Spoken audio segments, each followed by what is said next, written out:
Hello, आज हम पढ़ेंगे सल्फर।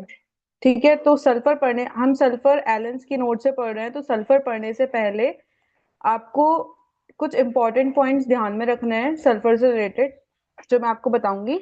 तो पहला आप यहाँ पर नोट डाउन कर लीजिए कि सल्फर को हम किंग ऑफ एंटीसोरा भी कहते हैं। ठीक है, यानी इसको हम क्या कहते हैं, किंग ऑफ एंटीसोरिक रेमेडीज। दूसरा, ये ट्रायोस ऑफ बर्निंग में है। ठीक है, आर्सेनिक और फास्फोरस के अलावा ये ट्रायोस ऑफ बर्निंग में इंक्लूडेड है, ये नोट कर लीजिए।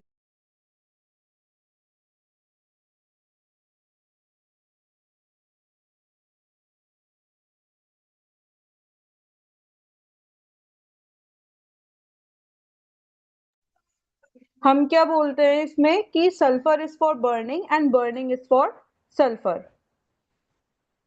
फिर नेक्स्ट हम आगे बढ़ते हैं इसके कॉन्स्टिट्यूशन की तरफ। तो इसका मियाज्म तो मैंने जैसे आपको बता दिया कि एंटीसोरिक मेडिसिन है, तो मियाज्म इसका सोरा होगा। प्रूवर इसके डॉक्टर हेनीमैन सर थे। ठीक है, और ये क्या है, ये एलिमेंट है। ठीक है, तो यानी ये मिनरल किंगडम की मेडिसिन हुई। ठीक है, तो अब हम इसके कॉन्स्टिट्यूशन की तरफ बढ़ते हैं। Adapted to person of scrofulous diathesis. तो आप स्क्रोफुलस डायथिसिस को मार्क कर लीजिए कि पर्सन में हमें कैसी डायथिसिस देखने को मिलती है, स्क्रोफुलस डायथिसिस। स्क्रोफुलस डायथिसिस का मतलब होता है ऐसे लोग जिनमें ग्लैंड अफेक्शन की टेंडेंसी ज्यादा होती है। ग्लैंड अफेक्शन की टेंडेंसी का क्या मतलब होता है कि इनमें ग्लैंड स्वेलिंग, ग्लैंडुलर इन्फ्लामेशन, ये सब चीजें देखने को मिलती हैं या फिर इनकी टेंडेंसी रहती है। Subject to venous congestion. तो इनमें क्या रहता है, वेनस कंजेशन यानी कि हेमरॉइड्स होने की हेमरेज होने की टेंडेंसी रहती है। ठीक है, तो इनमें वेनस कंजेशन देखने को मिलता है, यानी हेमरेज की टेंडेंसी देखने को मिलती है, specially of portal system.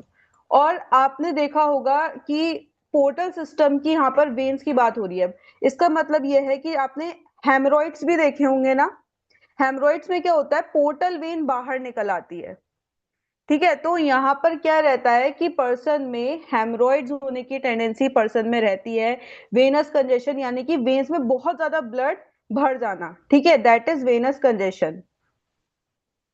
Person of nervous temperament. तो ये पर्सन कैसे होते हैं, नर्वस टेम्परामेंट के होते हैं, यानी बहुत घबराए घबराए से रहते हैं। क्विक मोशन होते हैं, जल्दी जल्दी काम करते हैं। क्विक टेम्पर्ड होते हैं। क्विक टेम्पर्ड का मतलब ये होता है कि इनको एकदम से गुस्सा आता है और एकदम से इनका गुस्सा भी शांत हो जाता है। लिथोरिक होते हैं। लिथोरिक का मतलब क्या होता है, मैंने आपको पहले भी वीडियो में बताया था क्या मतलब होता है लिथोरिक का, पहले भी लेक्चर्स में बताया था। मतलब गोल मोटल चेहरा और रेड फेस। हाँ, जिनका बिल्कुल रेड फेस होता है, जिनमें ब्लड बहुत ज्यादा होता है, उस चीज को हम क्या बोलते हैं, लिथोरिक। इनका फेस भी कैसा होता है, आपको गोल मटोल बिल्कुल राउंड फेस देखने को मिलता है विद हैवी ब्लड फ्लो।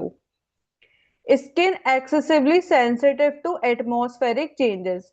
तो यानी इनके जैसे थोड़ी भी धूप पड़ती है तो इनके स्किन पे मतलब बहुत ज्यादा सेंसिटिव होती है, रेड रेड पड़ने लगेगा। तो स्किन इनकी कैसी होती है, सेंसिटिव होती है टू एटमॉस्फेरिक चेंजेस।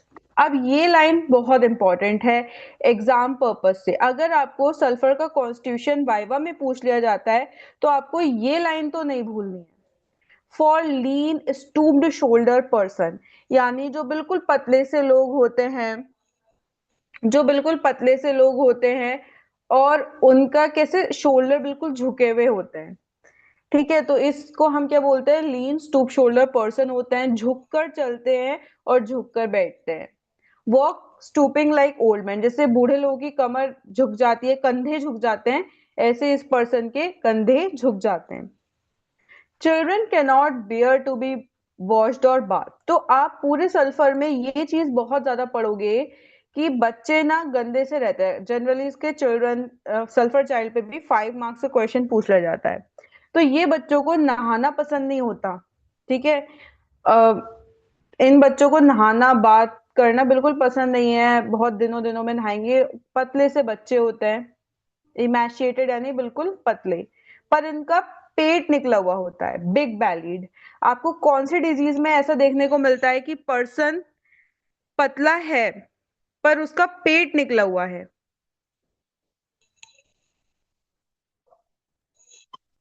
सर्व ऐसी कर कौन सी लिया डिजीज है? मतलब प्रोटीन इसमें। डेफिशिएंसी की डिजीज है ना? हाँ, क्वाशियोकोर क्वाशियोकोर। क्वेशरकर या फिर मरासमस? मेरास्मस।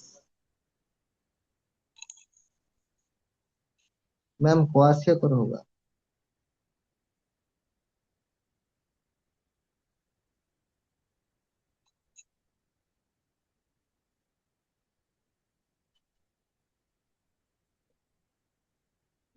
ठीक है। उसके बाद ये पर्सन कैसे होते हैं? रेस्टलेस होते हैं। हॉट। हॉट यानी कि इन्हें गर्मी से बहुत ज्यादा दिक्कत होने वाली है। Kick off clothes at night. तो अपने जो कपड़े हैं इनको इतनी ज्यादा गर्मी लगती है कि इनको बेड की हीट बर्दाश्त नहीं होती। तो ये अपने जो कपड़े हैं उनको फेंक देते हैं। ठीक है, kicks of the cloth at night. Have worms. यहाँ पर चिल्ड्रन में हमें वर्म्स देखने को मिलते हैं, पेट में कीड़े हो जाते हैं।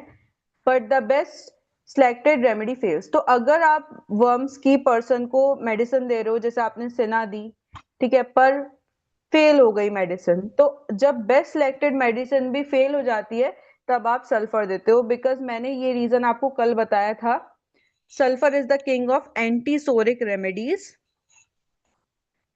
Dirty filthy people prone to skin affections. तो ऐसे लोग जो नहाते नहीं है, ठीक है, गंदे रहते हैं, हाइजीनिक नहीं रहते, उन और ऐसे लोगों को स्किन के अफेक्शंस होने की टेंडेंसी रहती है। Mental generals. हैप्पी ड्रीम्स, इसके मेंटल जनरल्स भी इंपॉर्टेंट है। Happy dreams wakes up singing, यानी इसको बहुत अच्छे अच्छे सपने आते हैं और ये गाते हुए उठता है। अब इसका रीजन क्या है कि इसको हैप्पी ड्रीम्स क्यों आते हैं, क्यों ये गाते हुए उठता है?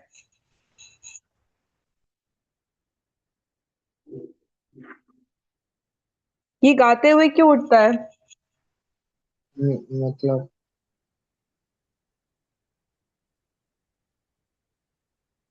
नहीं पता है। देखो, इसमें ये रहता है कि ये पर्सन, जो आप सल्फर का यहाँ पे नोट कर लो, ये पर्सन डे ड्रीमिंग बहुत करता है।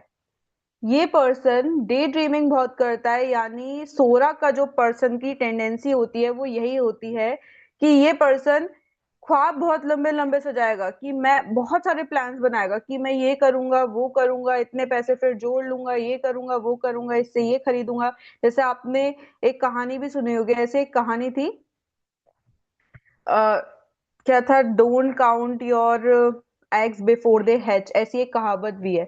तो ये बहुत ज्यादा अपने दिमाग में खाली पुलाव पका लेता है, डे ड्रीमिंग में है ये, and plans making many plans में है।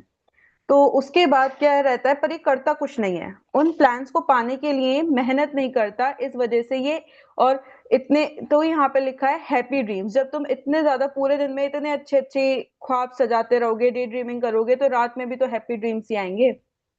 एंड वेक्स अप सिंगिंग, और बिल्कुल गाते हुए एकदम मजे से उठता है, क्योंकि करना कुछ नहीं होता है इसको। एवरीथिंग लुक्स प्रिटी विच पेशेंट्स टेक मैम बहुत फैंसी टू। लेजी होता है क्या? क्या? मतलब बहुत लेजी है।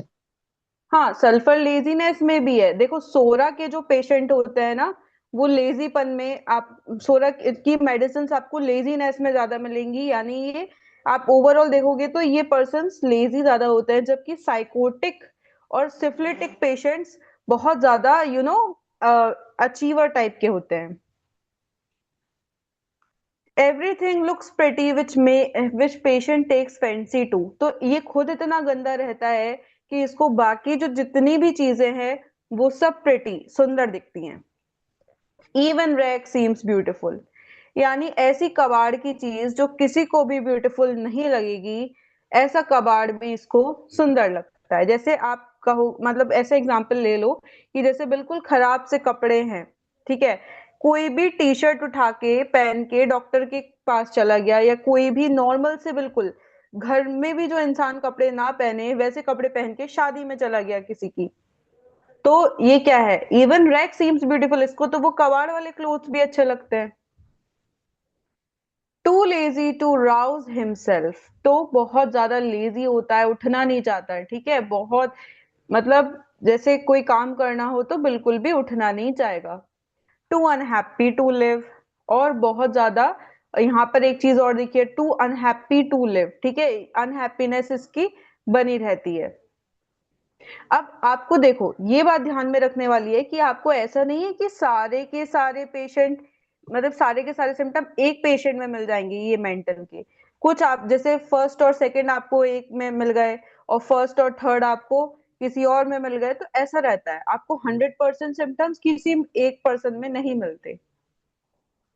Movement in abdomen as of a child, अब इसको ऐसा लगता है कि इसके एब्डोमन में कोई चाइल्ड है और वो मूव कर रहा है। Now physical generals, aversion to being washed, तो जैसा मैंने आपको स्टार्टिंग में बताया था, इसको नहाना बिल्कुल पसंद नहीं होता। Always aggravates after a bath, यानी कि जब पर्सन नहाता है तो उसकी प्रॉब्लम्स इंक्रीज हो जाती हैं। When carefully selected remedies fail to produce a favorable effect, especially in acute disease, जब acute disease में आप मतलब, आप जैसे मैंने कल फीवर वाला बताया था, ठीक है, तो यहाँ पर उसी का एग्जांपल लेते हैं। अगर किसी पर्सन को फीवर हो रहा है और आपने उसको सभी मतलब अपना दवाई देके बेस्ट सिलेक्टेड रेमेडी आपने उसको दे दी, यानी बिल्कुल आपने अच्छे से कोशिश करी सिमिलैरिटी निकालने की, और आपने उसको मेडिसिन दे दी, पर काम नहीं कर रही। अब क्या करा जाए? अगर बेस्ट सिलेक्टेड रेमेडीज फेल हो जा रही हैं अपना इफेक्ट प्रोड्यूस करने में, तो आप उसे king of antipsoric remedy, that is sulphur, दे दो। It frequently serves to rouse the reactive powers of the system, clears up the case. तो जो वाइटल फोर्स उठ नहीं पा रहा है, ठीक है, वाइटल फोर्स राउज नहीं हो पा रहा है, तो उसको ये बॉडी की जो रिएक्टिव पावर्स है, ये एनर्जी को बढ़ा देती है और clears up the case, case ठीक भी कर देती है। कंप्लेंट्स दैट आर कॉन्टिन्यूअली रिलैप्सिंग, यानी ऐसी कंप्लेंट्स कि भाई किस कोई पर्सन है उसे मेंसेस महीने में 2 बार आ रहे हैं, 3 बार आ रहे हैं, ल्यूकोरिया ठीक ही नहीं हो रहा उस पेशेंट का, यूटीआई है, यूटीआई ठीक नहीं हो रहा, फीवर बार बार आया जा रहा है, आप क्या करेंगे? मैम ल्यूकोरिया पेश में मतलब कौन सा भी? मतलब वाइट डिस्चार्ज आता है, मतलब जेनाइटल से वाइट डिस्चार्ज आना। मतलब पेशेंट सी, लड़कियों में? हाँ, patient seems to get almost well when the disease returns again and again, यानी अभी तो आपने मेडिसिन दी पेशेंट को, आपको लगा कि यार अब तो मेरा केस सही हो गया, फिर पता चला वो एक हफ्ते बाद फिर आ गया वही कंप्लेंट लेके। तो उन इस तरीके की जो रिलैप्सिंग कंप्लेंट होती हैं, जो बार बार आ रही हैं, उसमें भी आप सल्फर मेडिसिन दे सकते हो। नाउ ये बहुत की नोट सिम्टम है। Standing is the worst position for sulphur, ये सारी इंडिकेशंस आपको याद रखनी है, बिकॉज इस पे तो ड्रग पिक्चर आना बहुत कॉमन है, सल्फर पे ड्रग पिक्चर आना। तो standing is the worst position for sulphur, यानी इस पर्सन को बिल्कुल भी खड़ा होना बर्दाश्त नहीं होता, खड़ा नहीं रह पाता। Every standing position is uncomfortable, हर स्टैंडिंग पोजीशन इसके लिए अनकंफर्टेबल रहती है। Scrofulous psoric chronic disease that result from suppressed emotions, अब यहाँ पर एक पॉइंट शॉर्ट में लिख लो, एलिमेंट्स फ्रॉम सप्रेस्ड इमोशंस, ठीक है, यानी अगर किसी को ग्लैंड्स की डिजीज हो रही है, कोई भी सोरिक डिजीज हो रही है, क्रॉनिक डिजीज हो रही है, और क्यों हो रही है? इमोशन सप्रेस्ड है, भाई उसके अंदर एंगर सप्रेस्ड है, ग्रीफ सप्रेस्ड है, इमोशंस नहीं बयां कर पा रहा, तो हम क्या देंगे? सल्फर देंगे।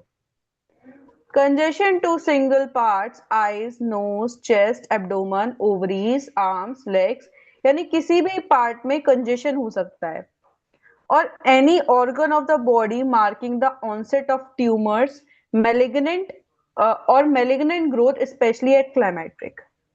अब ये लाइन बहुत ज्यादा इंपॉर्टेंट है, बिकॉज ये एमसीक्यू के फॉर्म में पूछी जा सकती है, हम इस पे पढ़ते हुए ज्यादा ध्यान भी नहीं देंगे, मतलब देते हैं अगर हम खुद से पढ़ेंगे तो इसमें लिखा है कि अगर बॉडी में आपको दिख रहा है कि भाई कहीं पे ट्यूमर होने वाला है, मतलब कहीं पे अगर बॉडी में ट्यूमरस ग्रोथ होने लगी है, या फिर कैंसर की अभी स्टार्टिंग है, कैंसरस ग्रोथ देखने को मिल रही है, स्पेशली मेनोपॉज के टाइम में, यानी फॉर एग्जांपल अगर एक वुमन को क्या हुआ, मेनोपॉज हो गया। अब मेनोपॉज के बाद अगर आपको इस तरीके की कंप्लेंट्स की उसमें ट्यूमर स्टार्ट होने लगा या मैलिग्नेंट ग्रोथ स्टार्ट होने लगी, तो आप मेडिसिन सल्फर सोच सकते हो। Sensation of burning, sensation of burning on vertex. Vertex क्या होता है? जो हमारे सर का बिल्कुल टॉप मोस्ट पार्ट होता है ना, उसे हम वर्टेक्स बोलते हैं। तो इसको सेंसेशन रहती है बर्निंग की, यानी जलन रहती है वर्टेक्स में। और कैसी रहती है? चुभन सी रहती है आईज में, ठीक है। स्मार्टिंग इज चुभन in eyes. In face without redness, यानी बर्निंग रहती है फेस में, पर रेडनेस नहीं रहती, बस बर्निंग रहती है। Of vesicles in mouth and dryness of throat. तो वेसिकल्स अगर माउथ में हो रहे हैं तो उसकी वजह से भी पर्सन में बर्निंग, मतलब पर्सन के माउथ में बर्निंग फील होती है वेसिकल्स में। ड्राई रहता है throat. And first right and then left in stomach. First right and, देखो अगर पहले आपके राइट पार्ट में बर्निंग आ रही है, उसके बाद लेफ्ट साइड में, फॉर एग्जांपल राइट हैंड में बर्निंग हो रही है उसके बाद लेफ्ट में, या राइट साइड माउथ के पहले बर्निंग शुरू हुई फिर लेफ्ट, राइट साइड थ्रोट के पहले बर्निंग शुरू हुई, ड्राइनेस शुरू हुई उसके बाद लेफ्ट, तो हम ये मेडिसिन सोचेंगे। बर्निंग रहती है स्टमक में, रेक्टम में, एनस में, और ईचिंग पाइल्स रहती है। ये इसको सर्कल कर लो, क्योंकि इचिंग पाइल्स के लिए सल्फर बहुत फ्रीक्वेंटली यूज्ड होती है। एंड स्कैल्डिंग यूरिन, यानी यूरिन में बर्निंग रहेगी, जलन मचेगी। लाइक फायर इन रिपल्स, जैसे कि बिल्कुल आग हो ऐसी इसको बर्निंग महसूस होती है। इन चेस्ट, चेस्ट में बर्निंग होगी। राइजिंग टू फेस, तो चेस्ट से कैसे आ रहा है? चेस्ट से ऊपर की तरफ, ठीक है। चेस्ट में मतलब बर्निंग शुरू हुई और ऊपर की तरफ जा रही है फेस की तरफ। Of skin of whole body, यानी अगर कोई ऐसा पर्सन है जिसके पूरी बॉडी की स्किन पे बर्निंग रह रही है। विथ हॉट फ्लशेस, यानी कि जैसे करते हैं ना गर्मी का बहुत भपका सा लगना, वो इस पर्सन को फील होता है, बहुत हीट निकलती है बॉडी से। इन मैम स्पॉट्स बार्निंग बिट मतलब बहुत क्या? बार्निंग का मतलब कैसा सेंसेशन? जलन, मतलब जलन महसूस होती है। जैसा इजी में होता है। बर्निंग का, हाँ। बर्निंग तो जलन, जलन ही कहते हैं। जैसे अगर आप किसी के अल्सर्स हो जाए तो उसमें जैसे बर्निंग होती है ना। अगर अच्छा अच्छा। आपके कहीं छाला पड़ जाए तो छाले, अगर कहीं जल जाओ छाला पड़ जाए तो उधर कैसे फील होता है? दैट इज हाँ बर्निंग। हाँ। छाले के बाद जो फील होता है। ठीक है। देन ये वाला इंपॉर्टेंट है, इन स्पॉट्स बिटवीन स्कैपुले। इसको स्कैपुले के बीच में भी बर्निंग फील होती है। स्कैपुले बोन तो आपने पढ़ी होगी। हाँ। The discharge of urine and feces is painful to parts over which it passes। यानी कि जैसे जहां जहां यूरिन और फीसेस पास करता है, जैसे रेक्टम, एनस, ठीक है, यूरेथ्रा, तो उस सब चीज को ये क्या कर देता है, मतलब बहुत पेनफुल पर्सन को फील होता है जहां जहां से ये गुजरता है। passes large quantity of colorless urine। Parts around anus are red and excoriated। excoriated का मतलब होता है छिले हुए, ठीक है। यानी कि इसका जो यूरिन आता है वो बहुत ज्यादा बर्निंग आता है, बहुत ज्यादा एक्रेट, यानी एक्रेट का मतलब होता है स्लाइटली एसिडिक, ठीक है। तो ये क्या करता है, पूरे जितने भी ऑरिफाइस होते हैं जिसके, उनमें उनको बर्न कर देता है। तो इसका जो एनस रहता है वो भी रेड और एक्सकोरिएटेड, यानी कि छिला हुआ रहता है। All discharges acrid excoriating। All orifices of the body are very red। जितने भी orifice होते हैं बॉडी के वो रेड रहते हैं। क्यों रेड है? बिकॉज acrid डिस्चार्ज आ रहा है जिसकी वजह से वो छिल गए। All discharges acrid excoriating wherever they touch। तो जहां जहां इसको डिस्चार्ज टच होगा तो वहां वहां क्या रहेगा, इसको एक्सकोरिशिएशन रहेगा। यानी क्यों रहे, मतलब जैसे अगर इसका सलाइवा भी होगा तो सलाइवा भी एक रेड रहेगा, तो माउथ में मैम अल्सर एक्रेड। ज्यादा होंगे। हाँ मैम, एक्रेड का स्लाइटली मतलब। Acidic, slightly acidic. To facilitate absorption of serous और inflammatory exudates in blood, pleura, lungs, joints. ठीक है, इतना पढ़ते हैं पहले। मतलब जैसे क्या होता है कि सूजन अगर आ जाती है, ठीक है, एक्सुडेट्स क्या होता है, मतलब होता है एक्सुडेट्स का फ्लूइड, इन्फ्लामेटरी फ्लूइड, ठीक है। तो अगर वो ब्रेन में भर जा रहा है, प्लूरा यानी क्या होता है pleura, pleura what is pleura? पूरा लंग्स के बाहर का जो हाँ हाँ। मेम्ब्रेन होता है। तो अगर प्लूरा में भर जाता है, लंग्स में भर जाता है या जॉइंट्स में भर जाता है, मतलब सूजन आ जाती है, ठीक है, तो ये मेडिसिन अगर आप दोगे तो उस एक्सुडेट को, जो टिश्यू के बाहर आ गया है फ्लूइड, उसको अब्सॉर्ब करवा लेगा। तो यानी सूजन को बेसिकली कम कर देगा। जब ब्रायनी और केलियम्यूर फेल हो जाते हैं तो आप सल्फर देने का सोचो। अब एलिमेंट्स फ्रॉम एल्कोहलिज्म भी लिख लो। क्रॉनिक एल्कोहलिज्म रहता है पर्सन में, बहुत एक्सेसिव अल्कोहल कंज्यूम करेगा। Dropsy and other elements of drunkards, या ड्रॉप्सी का मतलब होता है कि बहुत ज्यादा सूजन आ जाना, ठीक है। अगर किसी बहुत ज्यादा मतलब कोई शराब पी रहा है, फिर उसमें ड्रॉप्सी देखने को मिल रही है, तो हम ये सल्फर देंगे। दे मैम रिफॉर्म बट ड्रॉपसी मतलब? कॉन्टिन्यूअली रिलैप्स। सूजन, ड्रॉपसी। स्वेलिंग। अच्छा अच्छा। हाँ, दे रिफॉर्म बट आर कॉन्टिन्यूअली रिलैप्सिंग, यानी कि ऐसे लोग जो कहते हैं कि मैं कल से पीना छोड़ दूंगा, पर फिर भी वापस से अपनी आदत को छोड़ नहीं पा रहे हैं, तो उनमें भी हम ये मेडिसिन दे सकते हैं। Hot flushes during the day with weak faint spells passing off with a very little moisture, यानी इसको बहुत ज्यादा हीट महसूस होती है।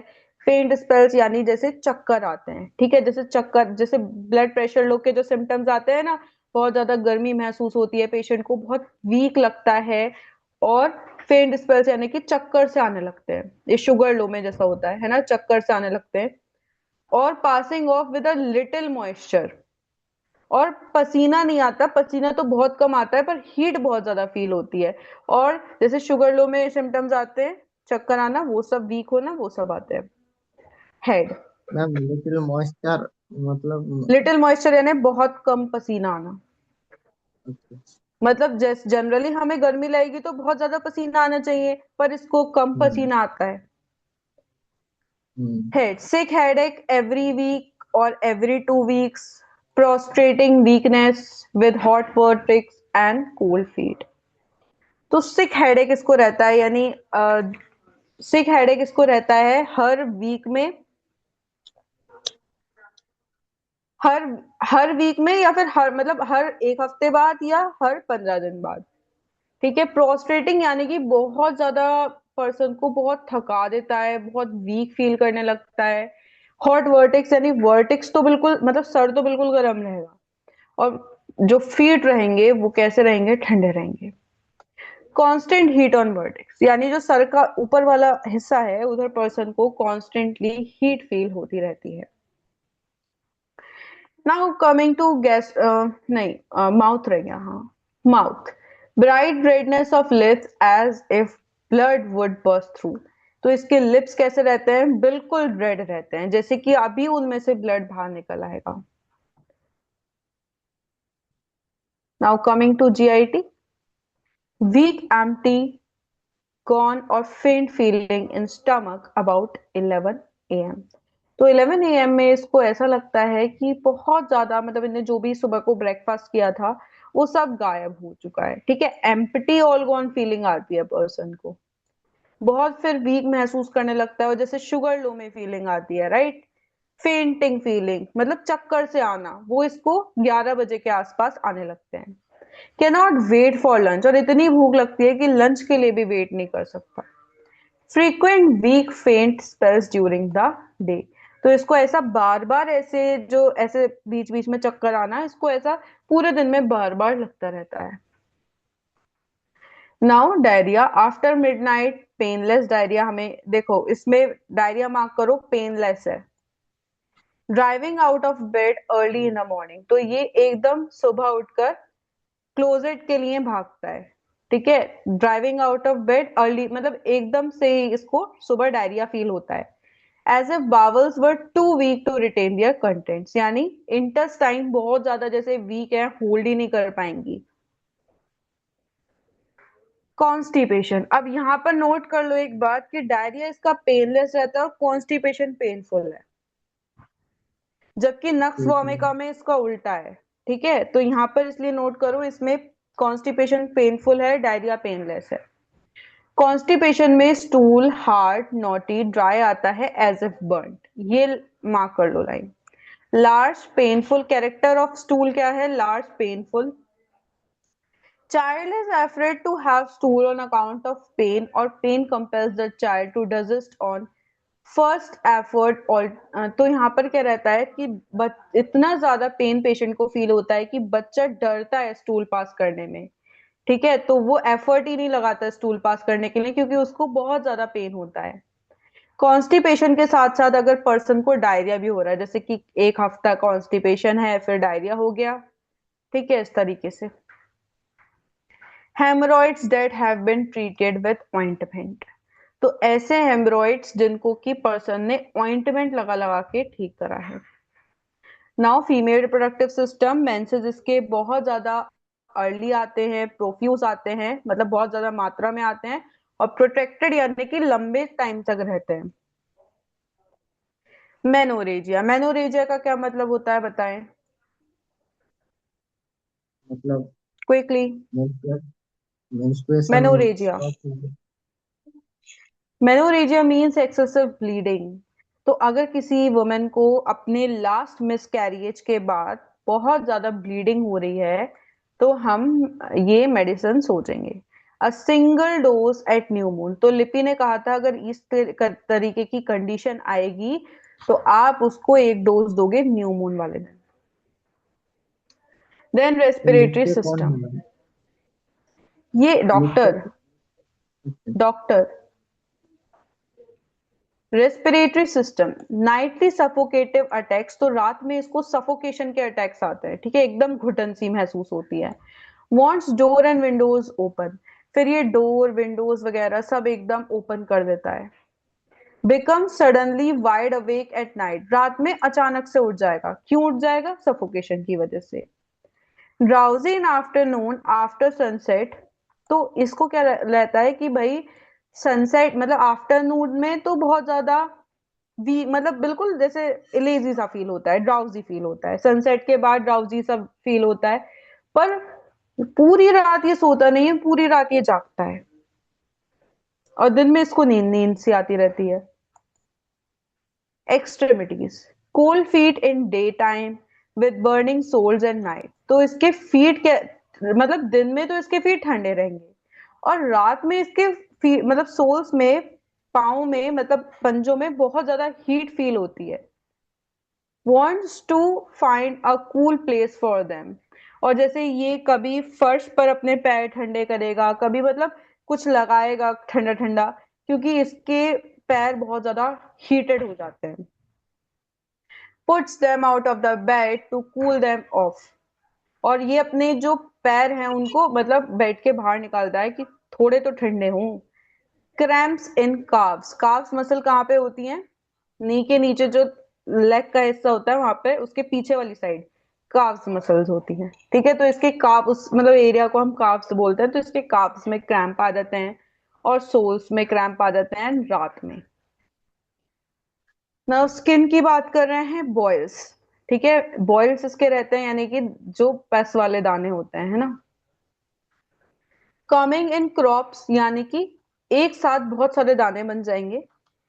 In various part of body, बहुत सारे पार्ट्स पे, जैसे कि गाल पे बन गए और हाथ पे भी साथ साथ में बन गए और ग्रुप में आ रहे हैं।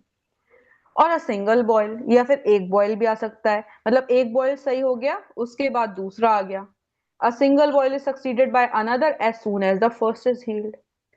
स्किन में अब इचिंग रहती है, बहुत खुजली होगी। वॉल ऑफ टस, बहुत ही ज्यादा। स्क्रैचिंग एग्रावेट्स, मतलब पेशेंट ना इतनी खुजली होगी, स्क्रैच करता रहेगा, और फिर स्क्रैच करने के बाद उसको एग्रावेशन क्यों हो रही है, बिकॉज स्क्रैचिंग कॉज बर्निंग, जितना स्क्रैच करेगा उतनी और बर्निंग फील हो रही है पेशेंट को। Aggravates from heat of bed, मतलब जैसे वो बेड में जाएगा तो उसकी बॉडी में और ज्यादा इचिंग होने लगेगी जब वो बेड में जाएगा तो। सोरनेस इन फोल्ड्स, तो जो जहां जहां पर बॉडी में फोल्ड्स रहते हैं वहां वहां इसके दर्द महसूस होता है। Skin affection that have been treated by medicated soap, जैसे अगर किसी को पहले कोई स्किन की बीमारी रही, फिर उसने उसे सोप लगा लगा के सही करने की कोशिश करी और वो और ज्यादा बिगड़ गई, तो उस केसेस में सल्फर दो। Now coming to modalities. At rest when standing, तो रेस्ट मॉडलिटीज यानी इसकी जो दिक्कतें हैं वो रेस्ट से क्या है, बढ़ रही हैं। जब ये खड़ा हो रहा है तब बढ़ रही हैं। वार्मथ से बढ़ रही हैं, वॉशिंग से बढ़ रही हैं, क्योंकि ये तो बिल्कुल वॉशिंग टॉलरेट ही नहीं कर सकता। मौसम बदलते वक्त, मतलब जो चेंजेबल, मतलब जब मौसम बदलता है उस समय इसकी कंप्लेंट बढ़ती हैं। एम्लियोरेट्स, आराम कैसे मिल रहा है? ड्राई वार्म वेदर में पर्सन को आराम मिल रहा है। Lying in right side, right side पर लेटने से आराम मिल रहा है। सो आज की क्लास बस यहीं तक थी, कोई डाउट हो तो पूछ लीजिएगा। ठीक एनी है ma'am. Doubt? Okay, thank you. Thank you ma'am.